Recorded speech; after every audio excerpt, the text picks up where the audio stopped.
Hi friends, ಎಲ್ಲರೂ ಮನೆಯಲ್ಲಂತೂ chemical ಇರುವಂಥ ಶಾಂಪೂನ use ಮಾಡ್ಕೋತಾನೆ ಇರ್ತೀವಿ. ಕೆಮಿಕಲ್ ಇರುವಂಥ ಶಾಂಪೂ ಕೂಡ ಯೂಸ್ ಮಾಡ್ಕೊಳ್ಳೋದ್ರಿಂದ ಕೂಡ ನಮ್ಮ ಕೂದಲು ಜಾಸ್ತಿಯಾಗಿ ಉದುರ್ತಾ ಹೋಗುತ್ತೆ ಫ್ರೆಂಡ್ಸ್. ಆದ ಕಾರಣ ನಾವು ನ್ಯಾಚುರಲ್ ಆಗಿ ಈ ಒಂದು ಶಾಂಪೂನ ಹೇಗೆ ಮಿಕ್ಸ್ ಮಾಡಿಕೊಂಡು ಅಪ್ಲೈ ಮಾಡ್ಕೊಳ್ಬಹುದು. ಅದರಿಂದ ಕೂಡ ನಮ್ಮ ಕೂದಲು ಹೇರ್ ಗ್ರೋತ್ ಆಗ್ತಾ ಹೋಗುತ್ತೆ. ಹಾಗೂ ಎಷ್ಟೇ ಕೂದಲು ಉದುರೋದು ಕೂಡ ಇದ್ರೂ ಕೂಡ ಸಮಸ್ಯೆ ಕೂಡ ಕಡಿಮೆ ಆಗುತ್ತೆ. ಹಾಗಾದರೆ ತಡ ಮಾಡದೆ ನ್ಯಾಚುರಲ್ ಆಗಿ ಈ ಒಂದು ಹೇರ್ನ ಶಾಂಪೂಯಿಂದ ನ್ಯಾಚುರಲ್ ಆಗಿ ಹೇಗೆ ಬಳಸ್ಬೋದು ಅಂತ ನೋಡೋಣ ಬನ್ನಿ.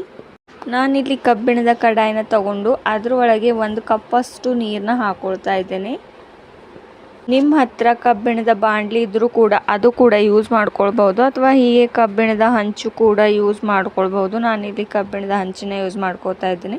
ನೀರು ಸ್ವಲ್ಪ ಕುದ್ದ ನಂತರ ನಾನಿಲ್ಲಿ ರೀಟಾ ಪೌಡರ್ನ ಆ್ಯಡ್ ಮಾಡ್ಕೋತಾ ಇದ್ದೇನೆ. ರೀಟಾ ಪೌಡರ್ನಿಂದ ಕೂಡ ನಮ್ಮ ಕೂದಲು ಬೆಳವಣಿಗೆ ಕೂಡ ಸಹಾಯವಾಗುತ್ತೆ. ಈ ಒಂದು ರೀಟಾ ಪೌಡರ್ನಿಂದ ನಮಗೆ ರೀಟಾ ಬೀಜ ಕೂಡ ಅವೈಲೇಬಲ್ ಇರುತ್ತೆ ಆನ್ಲೈನಲ್ಲಿ.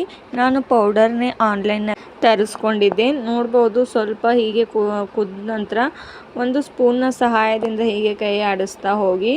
ಹಾಗೂ ರೀಟಾ ಪೌಡರ್ನಿಂದ ನಮ್ಮ ಕೂದಲಲ್ಲಿ ಹೊಟ್ಟಿರೋ ಸಮಸ್ಯೆ ಕೂಡ ಕಡಿಮೆ ಆಗುತ್ತೆ. ಹೊಟ್ಟು ಕೂಡ ಎಷ್ಟೋ ಜನರು ಕಡಿಮೆನೇ ಆಗೋದಿಲ್ಲ ಯಾವುದೇ ಒಂದು ಕೆಮಿಕಲ್ನ ಯೂಸ್ ಮಾಡಿಕೊಂಡು. ಡ್ರ್ಯಾಂಡ್ರಫ್ ಸಮಸ್ಯೆ ಅಂತೂ ಜಾಸ್ತಿ ಆಗ್ತಾಯಿದೆ.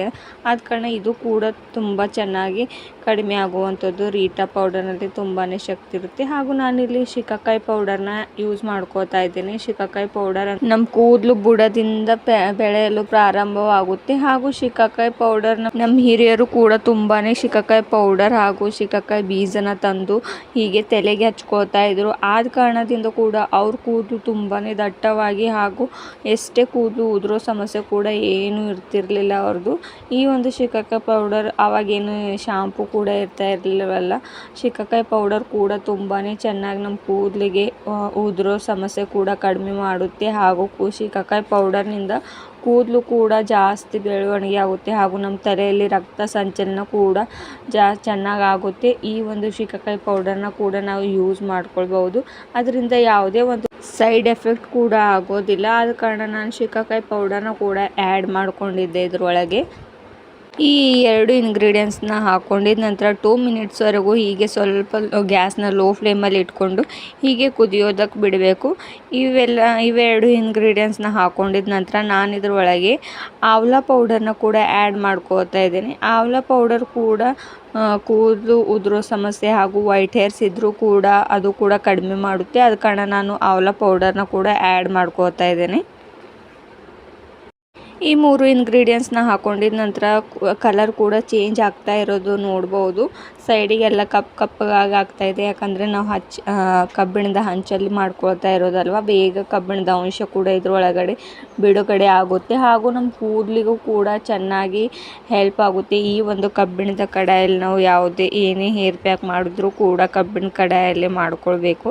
ಅದರಿಂದ ನಮ್ಮ ಕೂದಲು ಜಾಸ್ತಿ ಉದುರೋ ಸಮಸ್ಯೆ ಕೂಡ ಕಡಿಮೆ ಆಗುತ್ತೆ. ಹಾಗೂ ಬೆಳವಣಿಗೆ ಕೂಡ ಆಗುತ್ತೆ. ಹಾಗೂ ನಾನಿಲ್ಲಿ 1 ಸ್ಪೂನಷ್ಟು ನೀಮ್ ಪೌಡರ್ನ ಆ್ಯಡ್ ಮಾಡ್ಕೋತಾ ಇದ್ದೇನೆ. ನೀಮ್ ಪೌಡರ್ ಅಂತೂ ಎಲ್ಲರೂ ತಲೆಗೆ ಜಾಸ್ತಿ ಹಚ್ಕೋತಾ ಇರ್ತಾರೆ. ಯಾಕಂದರೆ ಕೂದಲು ಉದುರೋದು ಕೂಡ ಕಡಿಮೆ ಆಗುತ್ತೆ. ಹಾಗೂ ಕೂದಲು ಎಲ್ಲೆಲ್ಲಿ ಕಟ್ಟಾಗುತ್ತೋ ಅಲ್ಲಿ ಕೂಡ ನಾವು ಬಳಸ್ಕೋಬಹುದು. ನೀವು ನ್ಯಾಚುರಲ್ ಆಗಿ ಮನೆಯಲ್ಲೇ ಗಿಡ ಇದ್ದರೆ ಅದರ ಎಲೆಗಳನ್ನು ನಾವು ಒಣಗಿಸ್ಕೊಂಡು ಹೀಗೆ ಪೌಡರ್ನ ಮಾಡಿಟ್ಕೊಳ್ಬಹುದು. ಅದರಿಂದ ಕೂಡ ಯಾವುದೇ ಒಂದು ಕೆಮಿಕಲ್ನ ಸಮಸ್ಯೆ ಕೂಡ ಇರೋದಿಲ್ಲ. ಅದರಿಂದ ಸೈಡ್ ಎಫೆಕ್ಟ್ ಕೂಡ ಯಾವುದೇ ಒಂದು ಇರೋದಿಲ್ಲ. ಇದು ನ್ಯಾಚುರಲ್ ಆಗಿ ಪೌಡರ್ ಕೂಡ ಆನ್ಲೈನಲ್ಲಿ ಸಿಗುತ್ತೆ. ಈ 4 ಇಂಗ್ರೀಡಿಯೆಂಟ್ಸ್ನ ನಾವು ಆ್ಯಡ್ ಮಾಡ್ಕೊಂಡಿದ ನಂತರ ಗ್ಯಾಸ್ನ ಲೋ ಫ್ಲೇಮಲ್ಲಿ ಇಟ್ಕೊಳ್ಳಿ. ಯಾಕಂದರೆ ಜಾಸ್ತಿ ಹೈ ಫ್ಲೇಮಲ್ಲಿ ಇಟ್ಕೊಂಡ್ರೆ ಜಾಸ್ತಿ ಇದೆಲ್ಲ ನೀರಿನ ಅಂಶ ಕೂಡ ಸುಟ್ಟೋಗಿ ಮೆಹಂದಿ ಅಷ್ಟೇ ಉಳಿದು ಬಿಡುತ್ತೆ ಆ ಪೌಡರ್ಗಳು ಕೂಡ. ಯಾಕಂದರೆ ನಮಗೆ ಶಾಂಪೂನ ಅಪ್ಲೈ ಮಾಡೋದು ಹೇಗೆ ಅಂತ ನಾನು ಹೇಳ್ಕೊಡ್ತಾ ಇದ್ದೀನಲ್ವ. ಅದಕ್ಕೆ ಸ್ವಲ್ಪ ನೀರಿದ್ದರೂ ಕೂಡ ನಮ್ಮೆಲ್ಲ ಹೇರ್ಸು ಕೂಡ ಅಪ್ಲೈ ಮಾಡ್ಕೊಳ್ಬಹುದು. ಫುಲ್ಲು ಒಂದು 5 ನಿಮಿಷಗಳ ಕಾಲ ಹೀಗೆ ಸ್ವಲ್ಪ ಕುದಿಸ್ಕೊಳ್ಳಿ. ಕುದಿಸ್ಕೊಂಡ ನಂತರ ಏನು ಮಾಡಬೇಕು ಅಂತ ನಾನು ಹೇಳ್ಕೊಡ್ತೇನೆ ಮುಂದೆ. ಈ ಒಂದು ಹೇರ್ ಪ್ಯಾಕ್ ನಾವು ಯಾರು ಬೇಕಾದರೂ ಬಳಸ್ಬೋದು. ಚಿಕ್ಕ ಮಕ್ಕಳಿಗೂ ಏನೂ ಸೈಡ್ ಎಫೆಕ್ಟ್ ಕೂಡ ಆಗೋದಿಲ್ಲ, ಹಾಗೂ ದೊಡ್ಡವರು ಕೂಡ ಬಳಸ್ಬೋದು. ಯಾಕಂದರೆ ಶಿಕಾಕಾಯಿ ಚಿಕ್ಕ ಮಕ್ಕಳಿಗೆ ಹಚ್ಚಿದ್ರು ಕೂಡ ಅವ್ರ ಕೂದಲು ಕೂಡ ಚೆನ್ನಾಗಿ ಬೆಳವಣಿಗೆ ಆಗುತ್ತೆ. ಯಾಕಂದರೆ ಮಕ್ಕಳು ಈಗಲಿಂದನೇ ಬೆಳವಣಿಗೆ ಆಗ್ತಾ ಇರ್ತಾರಲ್ವ, ಆ ಕೂದಲು ಕೂಡ ಅವ್ರದ್ದು ಚೆನ್ನಾಗಿ ಬೆಳವಣಿಗೆ ಕೂಡ ಆಗುತ್ತೆ. ಹಾಗೂ ನಾನು ಇದರೊಳಗೆ ಕ್ಲಿನಿಕ್ ಪ್ಲಸ್ ಶಾಂಪೂನ ಆ್ಯಡ್ ಮಾಡ್ಕೋತಾ ಇದ್ದೇನೆ. ನಿಮ್ಮ ಹತ್ರ ಯಾವ ಶಾಂಪೂ ಇರುತ್ತೆ ಅದು ಕೂಡ ಆ್ಯಡ್ ಮಾಡ್ಕೊಳ್ಬೋದು. 1 ಪಾಕೆಟ್ ಹಾಕಿದ್ರೆ ಸಾಕು. ನಿಮಗೆ 2 ಪಾಕೆಟ್ ಹಾಕ್ಕೊಳ್ಬೇಕಂದ್ರೂ ಕೂಡ ಹಾಕ್ಕೊಳ್ಬೋದು. ನಾನಿಲ್ಲಿ 1 ಪಾಕೆಟ್ ಅಷ್ಟೇ ಶಾಂಪೂನ ಆ್ಯಡ್ ಮಾಡ್ಕೋತಾ ಇದ್ದೇನೆ. ನೀವು ಬೇರೆ ಶಾಂಪೂ ಕೂಡ ಯೂಸ್ ಮಾಡ್ತೀರಾ ಅದು ಕೂಡ ಯೂಸ್ ಮಾಡ್ಕೊಳ್ಬೋದು, ಏನೂ ತೊಂದರೆ ಇಲ್ಲ. ಹೀಗೆ ಶಾಂಪೂನ ಹಾಕ್ಕೊಂಡು 1 ಸ್ಪೂನ್ನ ಸಹಾಯದಿಂದ ಇದಕ್ಕೆ ಚೆನ್ನಾಗಿ ಮಿಕ್ಸ್ ಮಾಡ್ಕೊಳ್ಳಿ. ಮಿಕ್ಸ್ ಮಾಡ್ಕೊಂಡಿದ ನಂತರ ಇದು ಸ್ವಲ್ಪ ತಣ್ಣಗಾಗಲು ಬಿಡಬೇಕು. ಹಾಗೂ ಈ ಒಂದು ಶಾಂಪೂನ ಹೀಗೆ ಯೂಸ್ ಮಾಡಿಕೊಂಡು, ಯಾಕಂದರೆ ಡೈರೆಕ್ಟಾಗಿ ನಾವು ಸ್ಕಿನ್ಗೆ ಅಪ್ಲೈ ಮಾಡಿಕೊಂಡಾಗ ಕೆಮಿಕಲ್ ಕೂಡ ನಮ್ಮದು ಹೇರ್ಸ್ಗೆ ಅಥವಾ ನಮ್ಮ ಸ್ಕಿನ್ಗೆ ಅಪ್ಲೈ ಆಗಿ ಅದರಿಂದ ಕೂಡ ಕೂದಲು ಉದುರುತ್ತೆ. ಆದ ಕಾರಣ ನೀವು ಕೂಡ ಹೀಗೆ ಶಾಂಪೂನ ಡೈರೆಕ್ಟಾಗಿ ಯೂಸ್ ಮಾಡೋ ಬದಲು ಹೀಗೆ ಈ ಒಂದು ಶಿಕಾಕಾಯಿ ಪೌಡರ್ ಹಾಗೂ ಇವು ಎಲ್ಲ ನ್ಯಾಚುರಲ್ ಆಗಿರುವಂಥ ಪೌಡರ್ನ ಆ್ಯಡ್ ಮಾಡಿಕೊಂಡು ಹೀಗೆ ಹಚ್ಕೊಂಡ್ರೆ ಕೆಮಿಕಲ್ ಕೂಡ ನಿಮ್ಮ ಹೇರ್ಸ್ಗೆ ಅಪ್ಲೈ ಆಗೋದಿಲ್ಲ. ಹಾಗೂ ನಿಮ್ಮ ಕೂದಲು ಕೂಡ ಉದುರೋ ಸಮಸ್ಯೆ ಕೂಡ ಕಡಿಮೆ ಆಗುತ್ತೆ. ನೀವು ಸ್ನಾನ ಮಾಡೋಕ್ಕಿಂತ ಮುಂಚೆ ಒಂದು ½ ಮುಂಚೆನೇ ಅಪ್ಲೈ ಮಾಡಿಕೊಂಡು ನೀವು ತಲೆ ಸ್ನಾನನ ಮಾಡ್ಕೊಳ್ಬೋದು. ಯಾಕಂದರೆ ಶಿಕಾಕಾಯಿ ಎಲ್ಲ ನಮ್ಮ ಹೇರ್ಸ್ಗೆ ಚೆನ್ನಾಗಿ ಅಪ್ಲೈ ಆಗುತ್ತೆ ಅಲ್ವ, ಆದ ಕಾರಣ ಒಂದು ½ ಬಿಟ್ಟು ನೀವು ತಲೆ ಸ್ನಾನ ಮಾಡಿಕೊಂಡ್ರೆ ನಡೆಯುತ್ತೆ. ನೋಡ್ಬೋದು ಬಟ್ಲಲ್ಲಿ ಕೂಡ ಎಷ್ಟು ಬುರುಕು ಕೂಡ ಕಾಣಿಸ್ತಾ ಇದೆ ಅಂತ.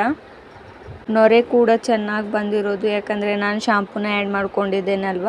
ನೋಡ್ಬೋದು ಕೈಗೆ ಕೂಡ ಅಪ್ಲೈ ಮಾಡಿಕೊಂಡು ಎಷ್ಟು ನೊರೆ ಬಿಡ್ತಾ ಇದೆ ಅಂತ. ಹೀಗೆ ನೀವು ಕೂಡ ಕೆಮಿಕಲ್ನ ಯೂಸ್ ಮಾಡೋ ಬದಲು ಹೀಗೆ ನ್ಯಾಚುರಲ್ ಆಗಿ ನಮ್ಮ ಹೇರ್ಸ್ಗೆ ಅಪ್ಲೈ ಮಾಡಿಕೊಂಡ್ರೆ ಸಾಕು, ಕೂದಲು ಕೂಡ